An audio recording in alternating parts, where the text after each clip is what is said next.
What's going on, everyone? This is Erik with Full Man MMA, and today I am joined by UFC light heavyweight Jimmy Crute. Jimmy, how are you? Yeah, I'm good, man. I'm good. We're just over here in Singapore. We've got a guy fighting on ONE FC this weekend, so we're going to corner for that. But yeah, we're all good over here. How are you going, mate? I'm doing great. I was going to say you're a full day ahead of me right now. What's it like 9 a.m. for you at the moment? It is 10 a.m. in Singapore. That's right. Your teammate Duke Didier is fighting. You said you're cornering him, right? Yeah. So Duke is fighting this tonight. Fuck, tonight. We'll be going over, cornering, going to war with him, and then hopefully I'm quietly confident he gets the win, and yeah, it'll be a fun night. Is this your first time in Singapore? Yeah, and I'm absolutely loving it. It's a really nice country. I like it. How's One Championship treating you guys? I was wondering how different it is from a UFC event. Yeah, it's very different. Same as in like everyone gets looked after and all that. They love their one thing I've noticed over here, they really love the entertainment value of like the weigh-ins and everything. I'm not sure, I haven't seen the fights yet, but it's been a pretty cool experience. I was going to say the weigh-ins have always fascinated me with one because they do the hydration testing. Are you there for the weigh-ins? Like, did you see that whole process? Yeah, I went to the weigh-ins, but Duke's fighting at heavyweight, so he doesn't really have to worry too much about that. He's not cutting weight to make heavyweight. So yeah, it was pretty cruisy for Duke to make that weight and get the hydration tests and stuff. But the thing that got me was just like how you walk into the arena and it's just like it is entertainment. Like there's big photos of everyone, the graphics on the screens and stuff of all the fighters, and like the way they walk out to the weigh-ins and stuff. It's pretty cool. That's awesome. Yeah, did he cut any weight for heavyweight, or did you just kind of go in natural weight? No, he was actually Dookie was actually going back down to light heavyweight before he got the call up. So he was sitting at a good 105 kilo. So yeah, it's no stress for him. Oh, that's awesome. Makes your job easier as a corner too. Don't have to sit in him with the sauna. That's the thing. Like you the fight week, you're supposed to be thinking about the fight, but half the time you're thinking about getting 10 kilos off your body. So it's nice not to have to do that. And then every time I corner a heavyweight, I always get that little, oh, maybe I should move to heavyweight. Having pizzas fight week, having steaks fight week, that would be wonderful. I was going to say, what's your weight cut like at 205 in the UFC? It's not the worst, but it's not the best. I make it easy with the help of my nutritionist, Michelle Reeves. She's the best, but yeah, it's tough. I dropped 10 kilos in the week, so it's not the worst. It's not the easiest, but it's not the worst either. Yeah, definitely. Well, talking about you fighting again, of course, you announced back in February that you were going to be out for the remainder of 2022 with a knee injury. Is that still kind of the plan where things are right now? Yeah, so we are very ahead of schedule when it comes to rehab and stuff. But me and my osteo, Luke Smith, he's in my opinion, the best osteo in the world. We're pretty confident that my body's going to be ready to go in November or December. That being said, I'm happy to wait those few extra months if my body needs it. I'm not. If I've learned anything after my last two fights, and this is not me making excuses and whatnot, but I need to be 100% when I go into that octagon at this level. These guys are too good to leave any stone unturned or to have any bit of doubt in your mind. So, hopefully November, December, I'm ready to go. But if I need to wait till January, February, I'll do that too. And also it depends on when the UFC are planning to come back to Oz. Because I wouldn't mind that, coming back at home. The return of the king, as you would say. But yeah. Yeah, absolutely. Yeah, correct me if I'm wrong, but it's been a while since you fought in front of a crowd. Is that correct? I fought in Jacksonville in front of a crowd. It's been a while since I fought in front of a home crowd. Obviously, Anthony Smith is a Florida boy, so I was the villain there, and I actually loved it. I loved being the villain. It was so fun. Yeah, fighting in front of home, fighting in front of the Aussies, fighting in front of my people. It's just there's no words to describe the feeling you get when you walk out to a 20,000 screaming Aussie fans. I can only imagine. One of the best feelings in the world, man. It's one of the best feelings in the world. You talked about the Anthony Smith fight there. Of course, it ended with the the leg injury. I was wondering, did that have any impact on where your knee is right now? Like, did that make things worse for you?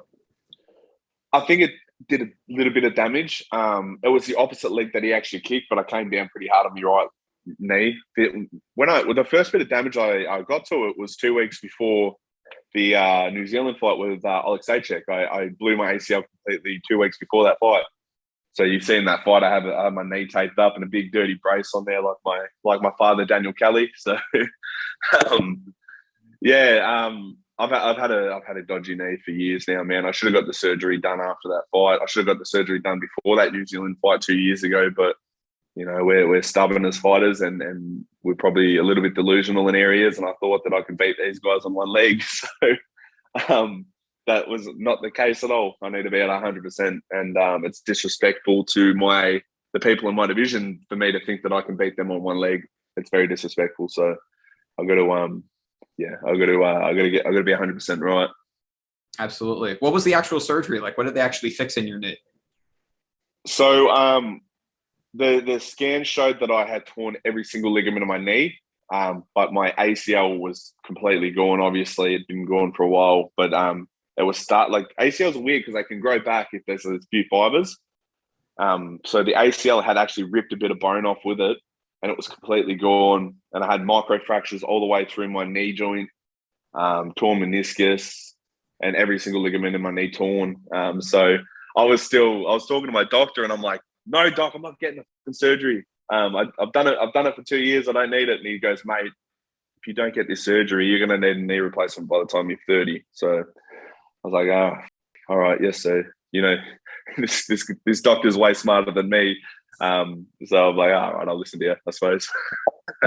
So you've just been going around, you know, everyday life and also taking fights and training with a torn ACL? Yeah, I think, I don't know, because the scan showed that it was freshly torn, but ACLs are weird because they can grow back even if you have the slightest little bit left. But the scan 2 years ago showed that we thought it was fully ruptured, but there must have been a little bit left of it. So it was sort of growing back, but growing back not at 100%. But yeah, man, people go, "Oh, why don't you wrestle in your fights?" And I'm like, because I feel like my knee's going to explode every time I shoot for a double leg. So it's going to be good to be able to not have any restrictions on my game coming back. Absolutely. Yeah. Well, obviously, aside from recovery, glad to hear that you're ahead of schedule. But what other things have you kind of been able to focus on training wise, knowing that you're going to have this time off? Yeah. So the thing it's really good. This knee injury has been perfect because, and I have said this in other interviews, this is the best thing that's ever happened to me, this time off, because I haven't stopped since I was 16, mate. Like, I've been training hard every day since I was 16. So there's two aspects of it. It's a physical. The first thing I get to come back and improve on is my boxing, and which is the one thing that I need to work on, the one thing I need to improve. So I'm already hitting pads boxing. I'm doing footwork. I'm already doing all this shit. So that's a really good thing that I get to do. And the mental aspect, man, I didn't know how fucked up my brain was until I was forced to sit in a room and not be able to hide behind training. So I've been using training and fights as an excuse not to work on myself for years now. And to be able to have those tough conversations with myself and not be able to hide behind training and not be able to just be like, "Oh, I'm too busy for this shit," has been one of the best things for me. And now I'm starting to open up. Like, I'm starting to open up to the media a little bit and stuff, but to my inner circle, like, I feel like my relationship with my inner circle has grown exponentially in the last few months because I have to be honest with them now, because I can't hide behind the fact that I'm training all the time or I've got a fight coming up. I'm not allowing myself to make excuses for not working on myself, if that makes sense. Yeah, no, absolutely. Yeah. So it's just not having the fights to distract you. It's actually bettering your relationships outside of fighting. Is that what you're saying? Yeah, man. And bettering my relationships with other people is super important, but bettering my relationship with myself as well. You know, I've really, really, really taken a good hard look at myself and the direction I was heading and my attitude towards things. And I've made the necessary changes to to perform at my best and be the best human that I can be. Oh, that's fantastic to hear as a fan of yours. So no, thank you for sharing that. It, but I appreciate it, brother.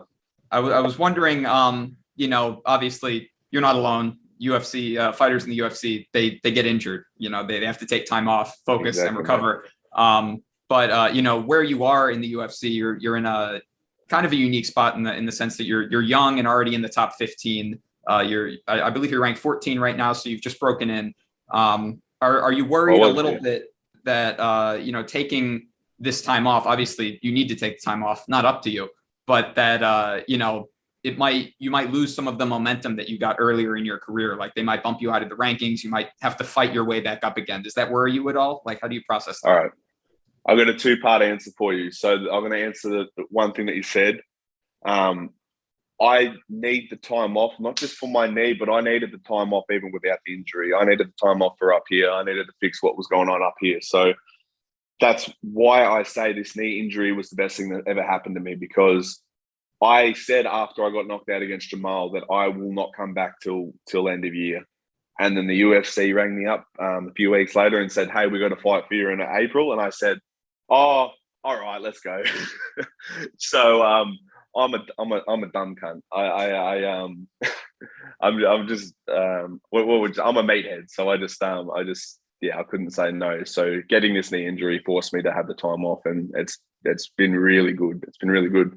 The second part of your question about losing momentum and all that, I don't care, mate.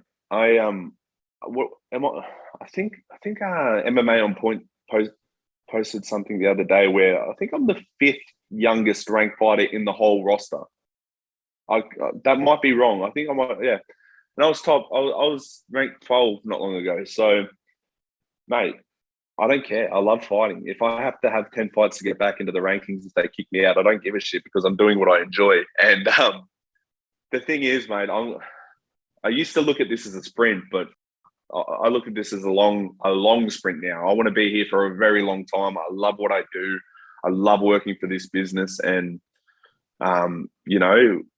if I perform at my best, I'm going to shock a lot of people. And, people have seen glimpses, but they have not seen all. So when I come back and I perform at my best, they're going to have no fucking choice but to give me the title.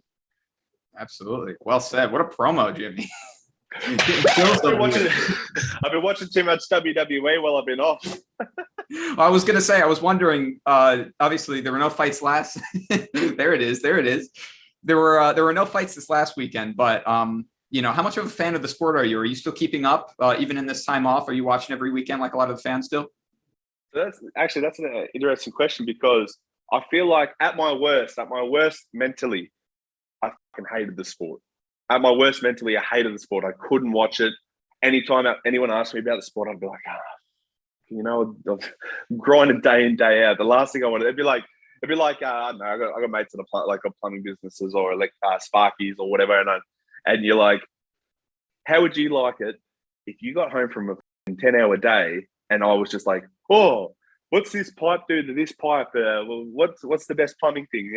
Just leave me alone. But after this time off, man, I love this sport. I've always loved this sport, and I always will love this sport. And if touch wood, nothing bad happens, but if something if I had a career-ending injury, I would still want my job to be involved in this sport one way or another. So I absolutely love this sport. I commentate now. I coach now. I do media at events. I do everything that I can to help try and grow this sport and build this sport, because I love it. And the fact that I get to fight and make my living off fighting is massive for me. And I will never shy away from talking about it, and I will never get sick of it again, because what people have to understand is I work very, very hard. I might be the hardest worker in this sport, honestly. I don't show it too much. I have this personality where I act like a bit of a lunatic and whatever, but I can put the work in, and I always have. And I've done that since I was 12 years old without a break. So I think I was just at my limit of what I could cope, and having this time off has just really, really humbled me. and made me appreciate what I've got and what potential I have in this sport.